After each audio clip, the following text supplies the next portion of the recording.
His family goes way back, deep roots in Malibu, Ojai, Ventura, Santa Barbara, Channel Islands.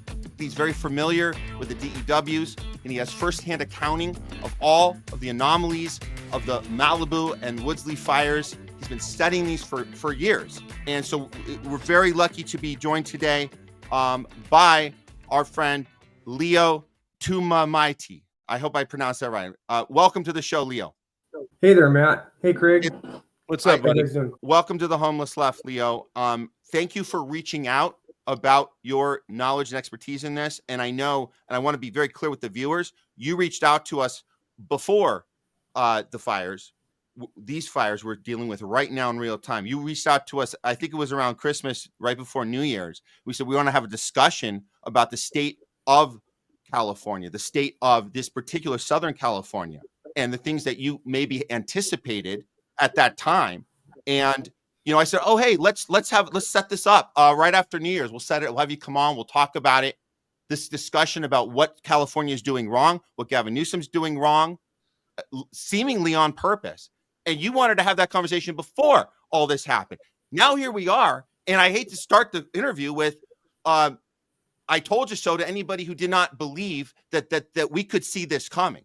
You could see this coming, correct? Could you tell us briefly what you were looking at that made you believe that something like this was going to happen in the last 48 hours?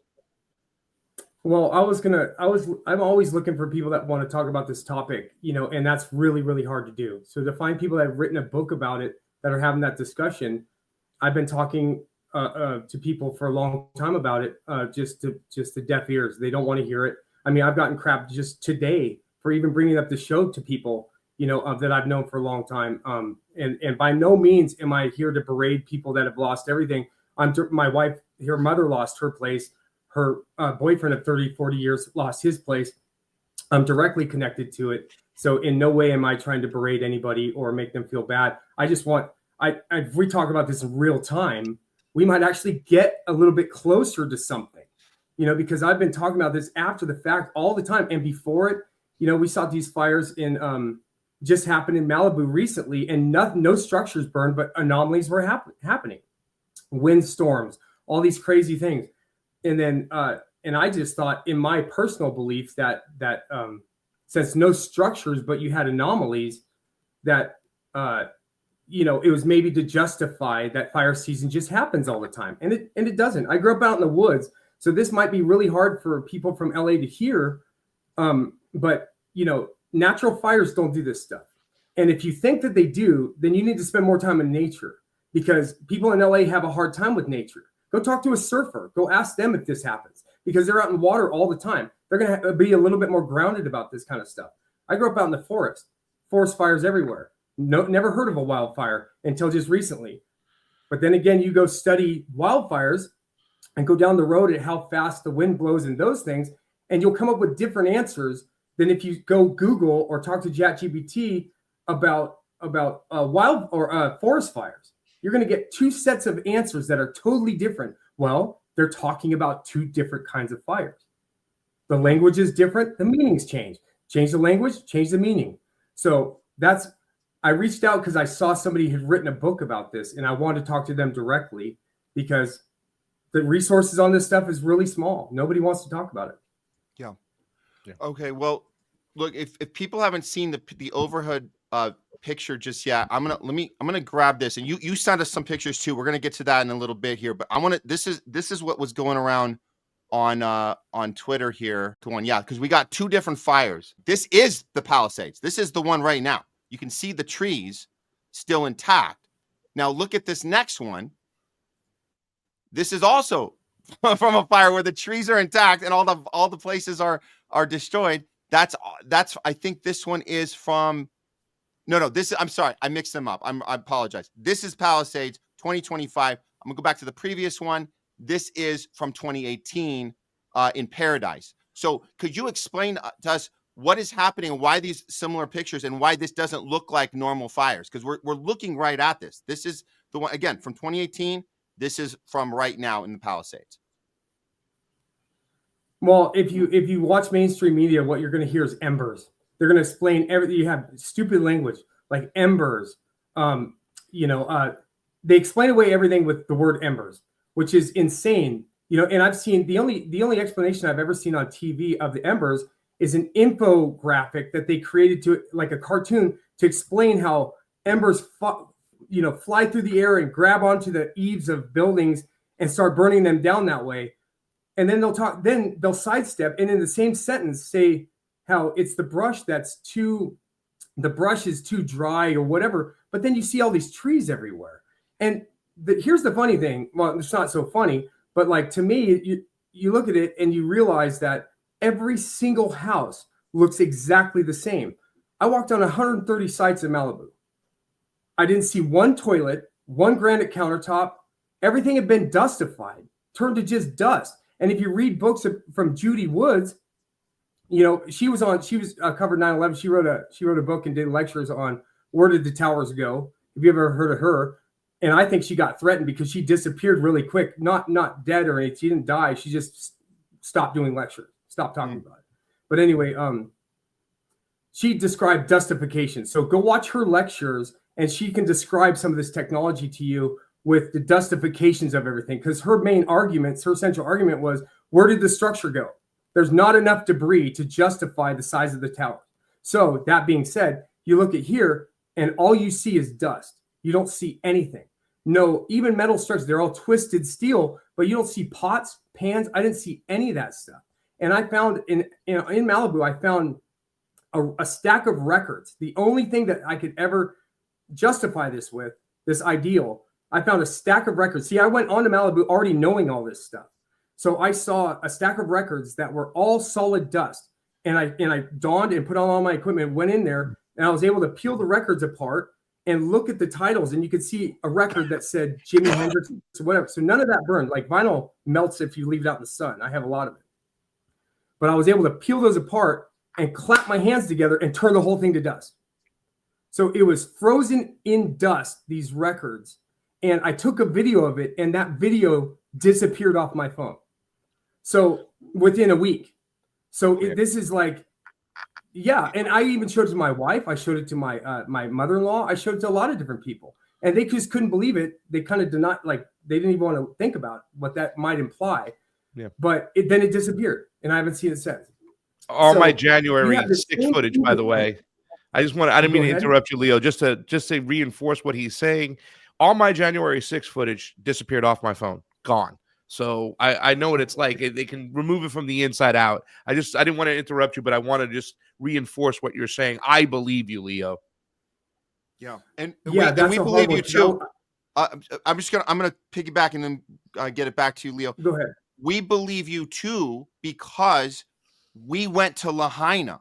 We had people share footage with us that they told us was disappearing from their phones. And they said, we have to send it to you on these different means. Like you cannot just email people. You can't just do a Google Drive. It's going to, they're going to have access to all of that. And we saw all that. So people that have to be, you get very paranoid as a result. You're like, what are they? They're all in my stuff. And you try and tell people and they don't believe you. So we want you to know, and we want our viewers to know, we believe you because we deal with it ourselves. Craig also deals with it with the January 6th footage. We see it. We see this happen when there's stuff that they just don't want us to be sharing, and they have the ability to get it from us. So I want to be very clear with our viewers that this is a real thing. So we're seeing more of it right now. So go ahead. Pass it back to you, Leo. Go for it. And that term "they" too, I don't want people to get hung up on that because I've heard that argument. It's a non-argument. Who are they? Who is this they? You just say instantly, they are the people who might have interest in that. That's who we're referring to in the form of conversation. So that's the answer. Now, if you want to speculate on who that is, that's a different conversation. But for the terms of this conversation, they means the people who might have interest in that. There you go. So, but yeah, so they all have the same finger. I call it the DEW fingerprint. And I didn't come on. You wrote the headline. I don't position myself as an expert in it because I don't want the liability, but I do study the remnants of all this stuff. And I've been on more sites probably than anybody else. That doesn't work for FEMA. I have deep roots from historical roots going back for 8,000 years in Malibu. So it's like, and I have never been able to afford to live there.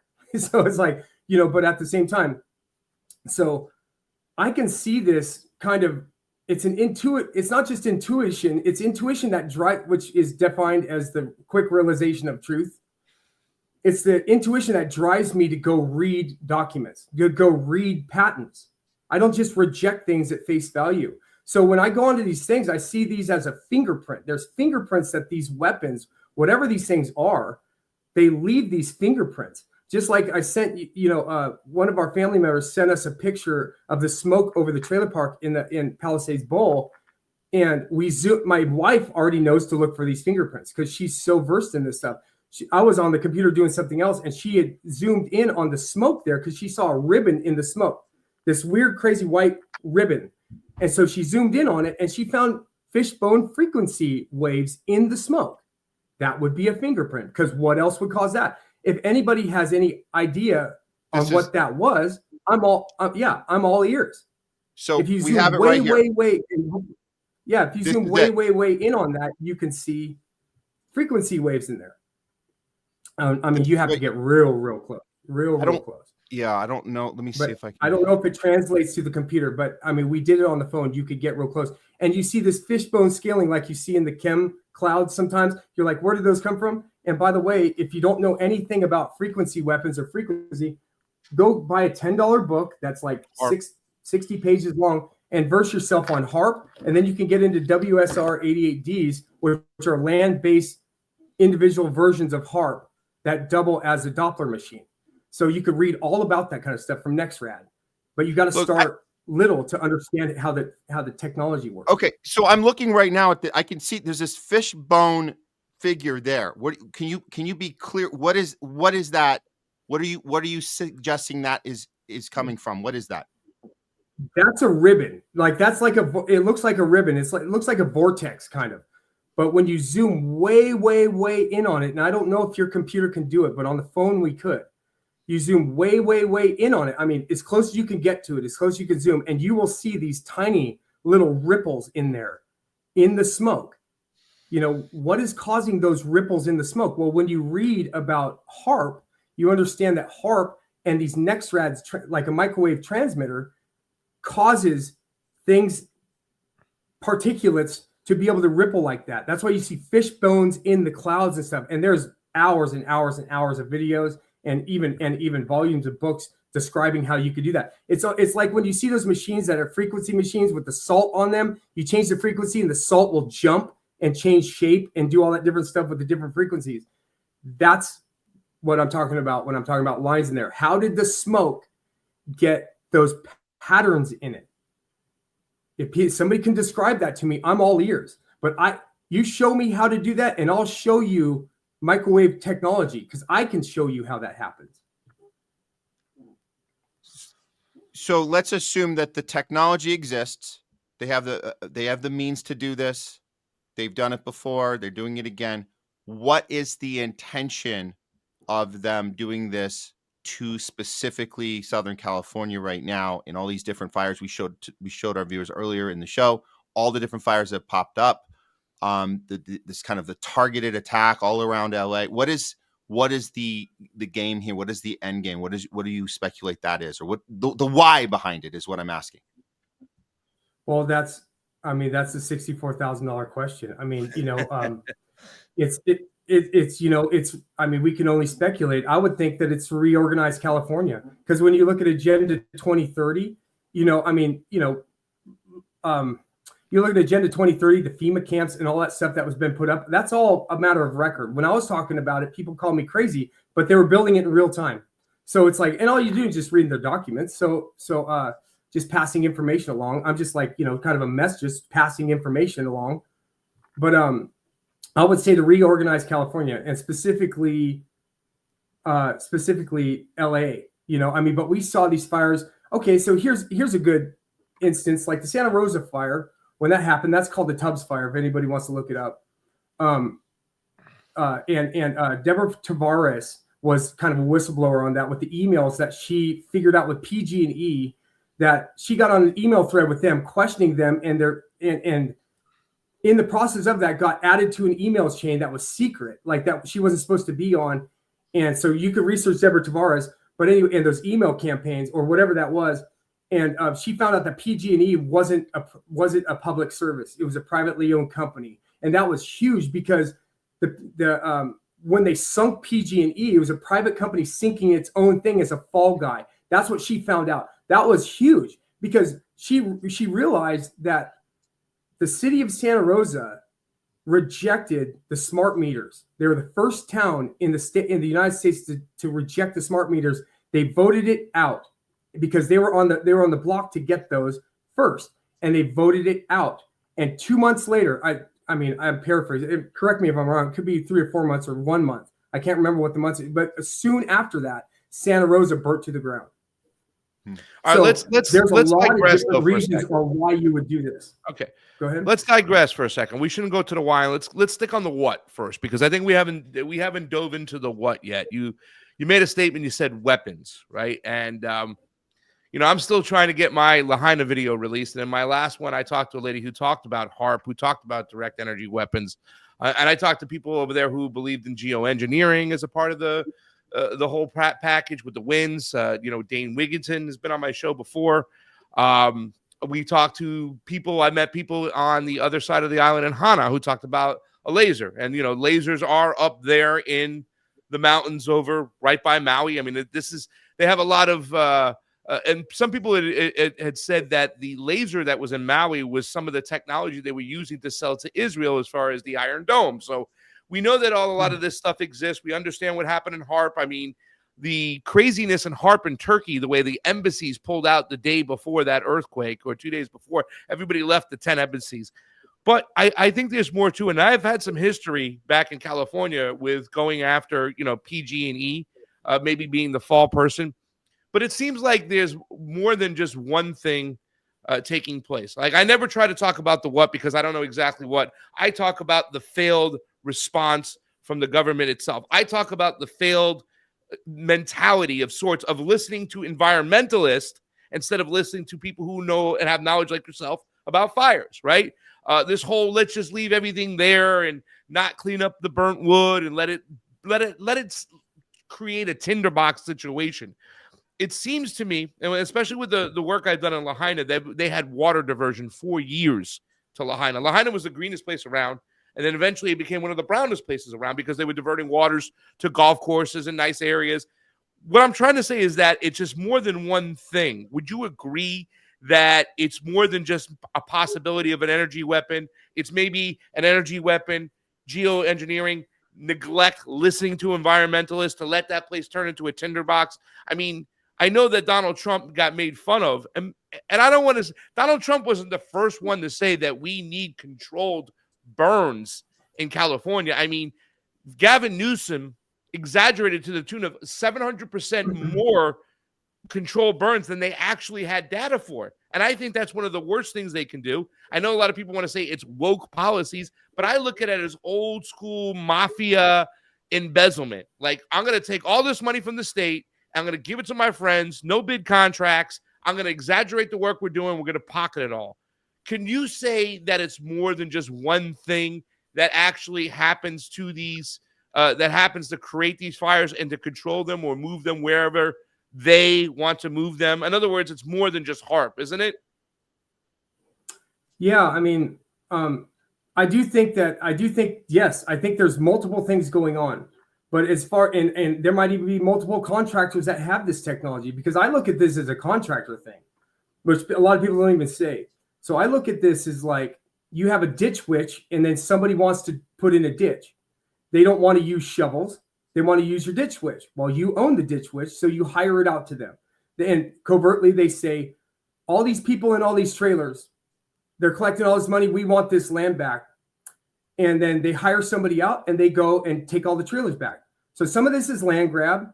Some of it is like there's a high-speed railway in Northern California, right? There's a lot of fires up there, and to put those in, and there's several different technologies. So there's several. I think there's a lot of different contractors that own a lot of different technologies and do this stuff. I also think that, and the reason why I think a lot of this is the technology and contractors and contracts, because it's all business to begin with, right? I mean, this is Vatican Rand. I could go in hours on that, proving how, just how the birth certificate, how it's related to the placenta, And I mean, that's a huge topic. But anyway, so it's all business. This is all business, just like you're saying. Absolutely, for sure. But there's just different facets of it. And they don't want us having the business. It's always more for them and less for us.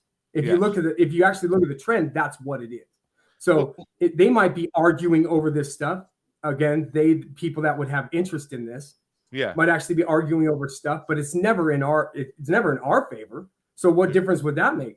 And prior to 2011, and this is a good point to back up what you're saying, fires happen. They happen, sure. But when there's technology involved, and tinderbox, okay, so you're saying tinderbox has been around forever. So, but the difference is, prior to 2011 in Malibu, there wasn't it was 60 mile an hour gusts with 40 mile an hour winds. That's pretty fast. That's about as fast as they would record. Every now and again, maybe a little higher than 60 miles an hour in Malibu as a gust, right? That's enough to tip over a semi truck. I grew up in Northern California. It happened all the time. Wind advisory, 60 miles an hour would blow over semi trucks. They would be stopped on the side of the road, on the side of the freeway on I-5. That's just how it goes. So that's an old knowledge. I've had that forever. Malibu, 60 miles an hour. And up until 2011, that changed. It was 167 miles an hour in Malibu in 2011.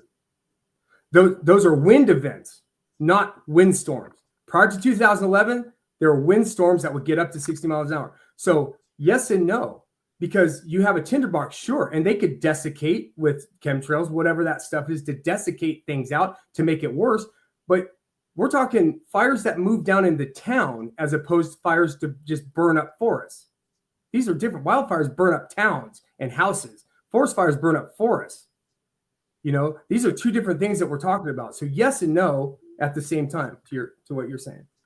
I was just trying to follow up with this seems like a perfect storm, right? Like, to me, I didn't concentrate on what started it. I concentrated on more on the response, but I did have to dip my toe into the what. And it seemed like, to me, the thing that was most harmful for Lahaina was the water diversion for years. Is it safe to say that in California, and I know you probably, I'm asking a question I know I'm not going to get the answer I want for it, because we did say it's the perfect storm, but I would say the lack of the controlled burns in California could be one of the things that is the most makes this situation really, really bad. In other words, let's say all these other factors happen, the winds, the energy weapon, the whatever, the arson, everything. If we had controlled burns, we'd have a lot less destructive of a situation. Would you agree to that than we do today? Not as it pertains to houses, no. But as it pertains to woods, yes. And those photos that were shown before are pretty compelling, that it didn't matter if it was tinderbox, like if things were dried out or desiccated or not, the house is burned. So unless we're watering the houses every day, and the houses, you know what I mean? Unless we're putting on thicker paint or whatever that is, or blue, even blue roofs like people talk about, whatever that is, then why are the trees there? So it's like, people are losing everything, and it's less for us, more for whoever would have interest in that. And that's where I focus on, is that I hate that the woods get burned up. Look at the King Fire up by Tahoe.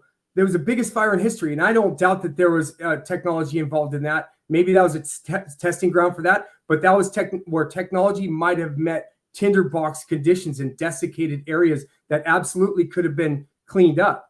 But we'll never know. We'll never know, because that had an 80,000 foot firestorm associated with it that is absolutely associated with technology, because that didn't exist prior to that. And no dry woods would ever make me believe that it could get like that and get that high and create lightning and thunder and things that were never created before. Thank you for clarifying. Yeah, thank you. Yeah. Leo, I know you mentioned, I mean, this was part of our original discussion before everything happened here in the last 48 hours. We're talking about doing kind of a deep dive into all of these. And I know I've seen the extensive work you've done on all the previous fires before this one. I would love to have that discussion. Is there anything about in the last, like you said your mom, your wife's mom lost her house. That was last night or yesterday. Yeah. Apologies. Yeah. That's horrible. We were grieving with you and your family. We have friends and family they've lost everything in the last 24 hours. They've lost everything. And this is such a, and I feel almost like we're having this discussion, and even the fact that we're asking these questions, some people might even think it's heartless for us to want to do these deep dives. And it's like, and we just spoke today about it, like this deep dive, like we wanted to do before this happened, like before the Palisades went up in flames, before we lost the Hollywood Hills are up in flames. Everybody, the fires are going right now as we're speaking. And we wanted to do this deep dive.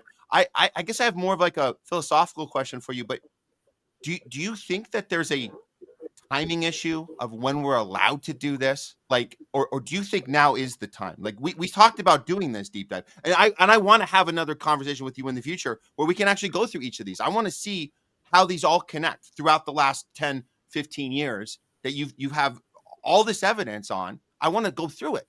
But is now the time to do it? I mean, we've heard that's like a deflector. People say that to stop a conversation. Now's not the time. Now's not the time. But do you think there's any bit of truth in that? Are we being even insensitive right now to have this discussion? And Craig, I want your take on this too. I think we have to stop for a moment and take that breath and ask that question. Yeah. Go ahead, Craig. I want to hear. Well, I'm just going to say this much too, as well, and I think that Leo might agree with me on this situation, because I think no matter what, able to cover the Lahaina fires, do a couple documentaries, and kind of get the story out of what people are feeling on the ground. I mean, every single Hawaiian person I met in Maui, every single local, someone who lived there, the first thing they mentioned was the fact that they're getting offered $700 while they're shipping all this money off to Ukraine, right? And that's something that just kind of rings a bell with me. And they all know that the Governor Josh Green was the keynote speaker for 15 minutes sustainable cities, smart cities, pretty much. They didn't call him that in the UN. 2 months before it happened, everybody knows that the chief was the same chief crisis actor for the Las Vegas shooting. And the only antidote I can see for this, and obviously it's an antidote we will not get, is transparency, is the truth. Because no matter what, the people of Lahaina didn't get the answers that they needed, whether it be the fact of what entities these politicians are attached to, if they're attached to the World Economic Forum, if they're attached to the UN. We need a dose of transparency. I talk about it in my elections all the time, because to me, this is a result of having selections in the United States. If we don't have a mechanism where we can hire people and fire people, who are they going to be accountable? Surely not to the citizens. So for me, I think that no matter what happens, we need answers and we need transparency. And if the truth blows it up, so be it. It should blow it up. Go ahead, Leo. I mean, I agree, because I've heard all of it. Nobody's ever wanted to talk to me about this stuff. It's like I have a select few people that I love talking to. I'll drive out just to see them so we could have these discussions and talk for hours and hours and hours, because it's like I need some kind of an outlet for this. You read and read and read and absorb all this stuff like a sponge, and then you never get wrung out. You know what I mean? You just harbor it and you go like, God, yeah, Matt, to answer your question and to answer anybody else's thoughts on this, or to answer my own thoughts, and just to tell everybody else this too. I've heard it. I've heard I don't want to hear this. Is that it? That's all you guys got? I don't want to hear it? Yeah. Okay, cool. Then don't. It's that simple, because I'm not very optimistic. I mean, people are getting their asses kicked. So it's like, I'm not saying that this from a point of optimism, I'm not optimistic about it. It's like I've watched this the last 10 years, and just to watch people deny it and being ignorant of it. I mean, you ever have a cut? Ignore your cut for fucking 2 months, and then you see it, watch it turn to gangrene. That's what we're seeing. We're seeing the gangrene section of, position of ignoring a cut that's been going on for a long time. I mean, going back to 1933 when they took the gold away. I mean, this is literally all about money. Is what this is. We don't have a stake at the table because we don't have any money. So, and I could do hours on that. So it's all connected, Craig and Matt. It's all connected. So the concept of we don't want to hear it, turn it off. You don't have to. Nobody's making Leo. Go back to CNN. Go listen to those guys. But you don't believe it's just about money. I mean, it could be more about money. This could be about a sort of a genocide, ethnic cleansing, like population control. If we're talking about this, we're talking about the people who make the money behind some of this stuff. That's who they could be. I mean, this seems like it's just more with Hawaii. It seemed like a well-managed gentrification. It really did. And so that goes beyond money. It goes not just money, but resources. They want to control everything on the planet, and they think we're useless eaters. Well, let me qualify what I mean by money, so it's not just a term of propaganda.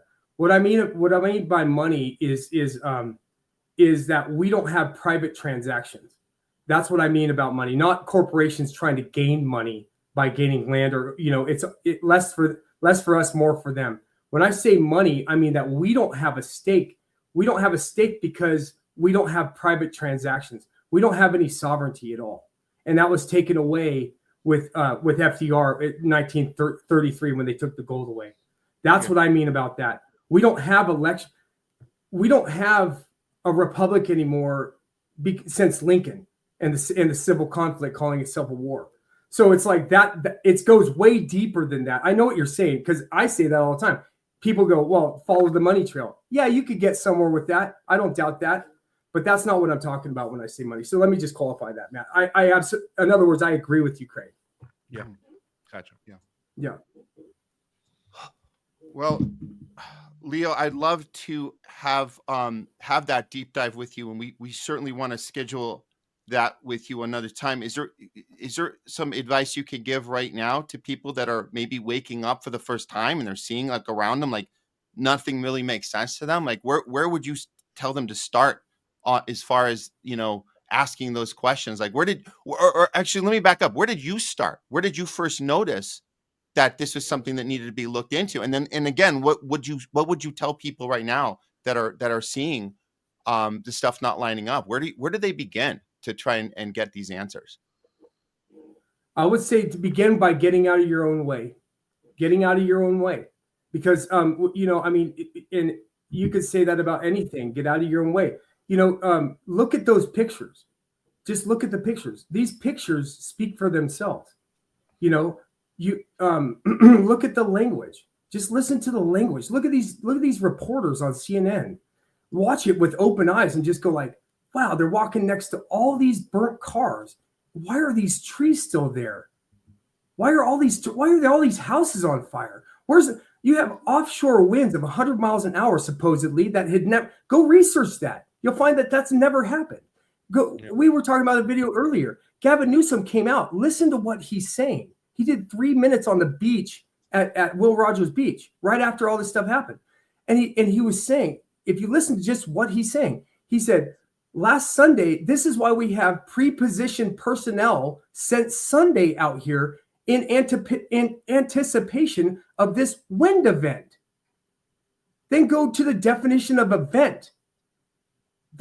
It's a pre-planned proposition. So you don't have to it's not cryptic. They're telling you right away what this is. Yeah. And then think about that and put that in a court setting. If I was getting prosecuted and grilled by cross-examined, and somebody said, wait a second, you're saying that you were pre-positioned on Sunday? And there's an event coming and you knew it and you didn't say anything, and you're a public official. What do you think the jury and the judge is going to say when you come up and just go, climate change and therefore climate change? They're going to say, explain it, and you can't. So put all this stuff in a courtroom setting and just compare it to that. And then you'll start to realize that you've been getting in your own way to understand this stuff. Yeah. That's what I can say. Other than that, I love you guys. I'm so sorry. We're going to come down there and see family. And this is not berating people. It's like, dude, just open your mind and start reading this stuff. We're trying to help you. I'm trying to help you understand this. That's all I'm doing. Yeah. Leo, have you ever looked at when I talk to people about this all the time and they question my thought process on geoengineering? I said, look up Operation Popeye. And they look at it and they're like, oh, wait. Look, they've been doing this for quite some time. Just open your eyes. Just read the words on the paper, man. Thank you so much for your insight, brother.